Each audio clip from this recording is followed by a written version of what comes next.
Team India star players Mahendra Singh Dhoni, Yuvraj Singh మధ్య ఉన్న సంబంధంపై ఎప్పుడూ ఏదో ఒక చర్చ జరుగుతూనే ఉంటుంది.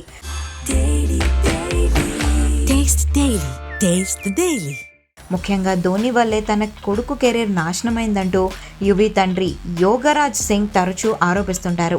అయితే ఈ వివాదానికి అప్పటి చీఫ్ సెలెక్టర్ సందీప్ పాటిల్ తాజాగా ఫుల్ స్టాప్ పెట్టారు. ఒక ఇంటర్వ్యూలో మాట్లాడిన ఆయన యోగరాజ్ ఆరోపణల్లో నిజం లేదని తేల్చి చెప్పారు. యువరాజ్ సింగ్ను టీం నుంచి తప్పించాలని ధోని ఎప్పుడూ కోరుకోలేదు. సెలెక్షన్ మీటింగ్లలో కానీ, పర్యటనల్లో కానీ ధోని ఏనాడు టీం సెలెక్షన్లో జోక్యం చేసుకోలేదు.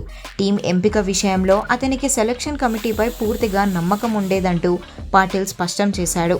ఒక తండ్రిగా యోగరాజ్ ఆవేదనను అర్థం చేసుకోవచ్చని, కానీ దానికి ధోనిని నిందించడం సరికాదంటూ ఆయన పేర్కొన్నారు. అంతేకాకుండా ప్రస్తుత హెడ్ కోచ్ అయిన గౌతమ్ గంభీర్తో తనకున్న విభేదాల గురించి కూడా పాటిల్ ఆసక్తికర వ్యాఖ్యలు చేశారు.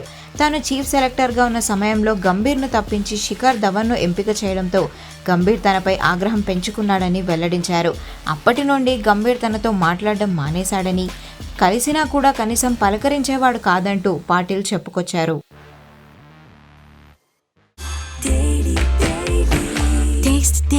Taste the Daily.